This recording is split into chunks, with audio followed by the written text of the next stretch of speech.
WTF is, I wanted to say that, WTF is whole health. Whole health is a radically new approach to health and well-being that I define as an approach that empowers people, which our current system doesn't do, and equips people with skills and support to take charge of all aspects of their health and well-being. So their mental, their emotional, their psychological, their spiritual, the whole thing, for the purpose of living their most fulfilled and meaningful life. So that is a system that is designed for a different outcome than just diagnosing and treating diseases. And to do that, it's not just going to happen in the clinic. I'm a physician. We're not going to be able to do that. It happens in the community where peers work with other peers to really help discover what matters most to people and what they want their health for. And then the equipping happens through well-being centers where there's instructors and coaches, and you learn new skills to take on your health and your well-being, and it's aligned with clinical care. So it's a whole change in the paradigm.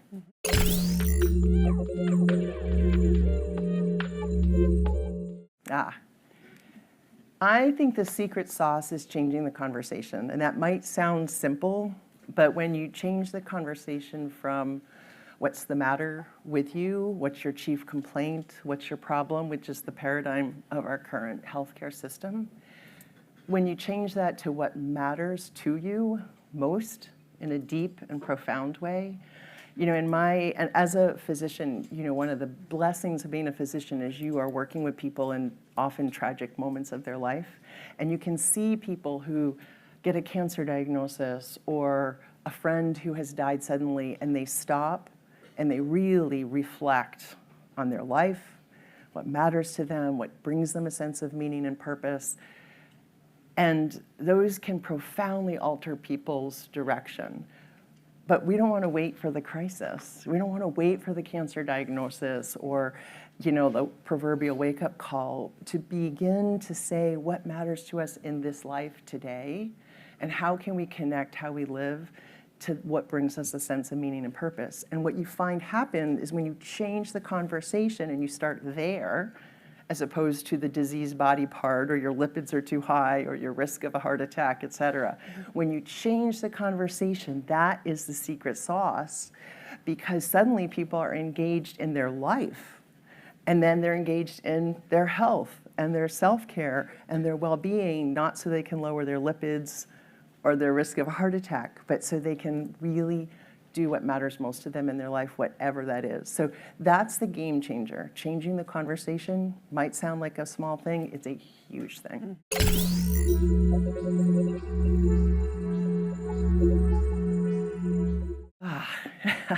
So transformational change is huge. It's really hard. I think the only, and I will just say also that nothing else is going to work in terms of fixing the healthcare crisis we have right now. I mean, we are clear data. We have a $4.5 trillion healthcare system that does not produce health. That is a problem, right? Yeah. And so how do you fix that? I mean, many good efforts have tried, you know, reform and incremental improvement. It's not going to work. We need system transformation. And when you have a system transformation, one of the great teachers of system thinking and system change is a woman, Danella Meadows. And she says, you know a system has changed when the purpose of that system has changed. The goal or the purpose has changed. So in whole health, when the goal of the health system is to actually help people discover a sense of meaning and purpose in their life and live their healthiest, fullest life, that's a very different outcome. So what it takes to do that is system transformation, is approaching all aspects that impact health and well-being. And I'll give you a concrete example. I worked for lots of years in the Veterans Health Administration, and the VA serves 9 million veterans. It's a huge system, big bureaucracy, parts of it are broken, it's complex. And many people said, oh, good luck changing that. But what happened is that we not only envisioned and created this new approach that I described that has peers helping peers and feel empowerment and intrinsic motivation and skill building and support. So we developed the model. If we stopped there, we would have failed. We had to take on changing what the system measured and valued, because you always get what you measure.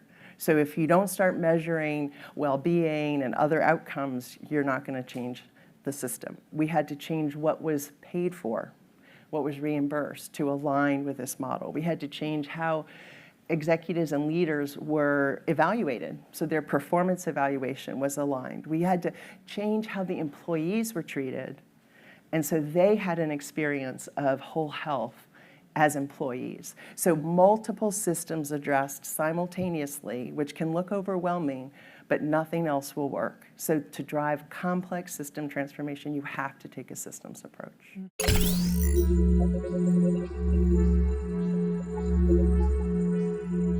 It's a great question, because I just talked about how you need top-down system transformation, and you do. It won't succeed if you don't align the incentives. You also won't succeed if the innovation isn't driven from the bottom up.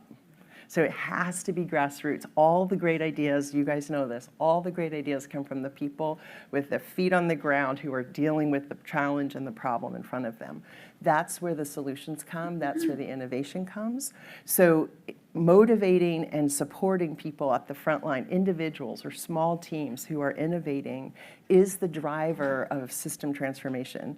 It won't work without alignment at the system level. You have to align the incentives, but nothing changes if the individual people don't drive the change. And the real power, and I would just say this in the context of our time together, the real power is when you then connect with other people who might be feeling really siloed, doing a lot of innovation, and connect with them and learn together and exchange ideas, and you will quickly see a whole network of grassroots efforts that can drive change.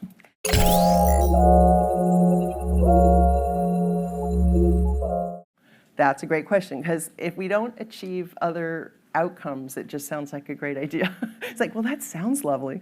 So again, just kind of referencing back to the Veterans Health Administration, because we've had change, systemic change takes a long time. We're now 14 years into that journey. And I would say it took about 6 to 8 years before we started getting really tangible results where we were transforming whole systems. And in the systems that transform, so whole health facilities, health systems that said, we'll take on this transformation. We're going to flip to whole health. Very serious stuff. And we had 18 of those across the nation initially. Comparing those to the conventional healthcare systems, we saw great results. Just to give you some data points, people with pain on opioids had a 3-fold reduction in opioid use in the whole health system compared to the conventional system. People with diabetes had significantly better diabetic control and lower blood pressure. That's a great thing to see. Here's the one that makes me laugh every time I say it. More people got colonoscopies. I'm like, okay, if you're willing to get a colonoscopy just because you're in a whole health system compared to the normal system, I found that interesting because it's not something we went after, like let's get people to get more colon screening. But what happens is when you're engaged in your life, you're engaged in your health care, you're engaged in your self-care, and you end up doing things like getting more colonoscopies.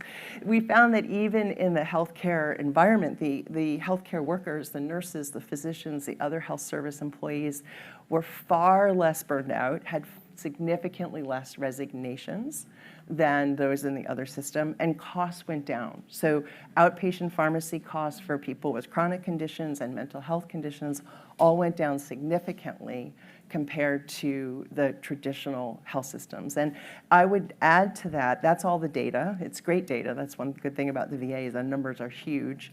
But I would also add that in my travels around and talking to people and listening to people, the thing that I heard most repeated was, I have hope again.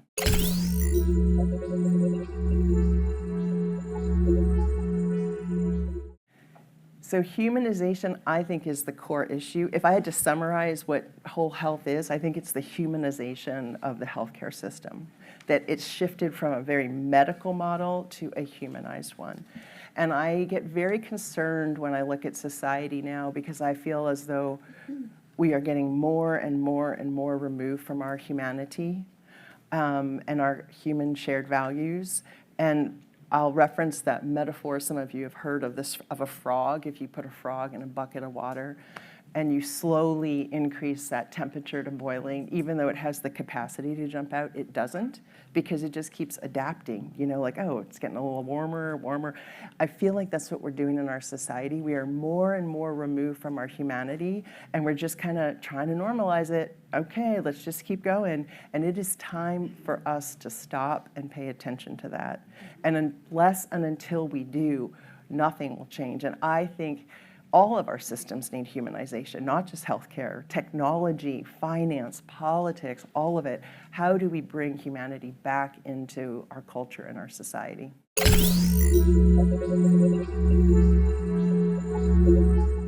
My initial reaction to that is change. First of all, change is hard and exhausting. And a lot of people like change for the sake of change, not me. It's hard, it better be important, and it better be good, or it's just not worth it. So the first thing I think is it important and is it good?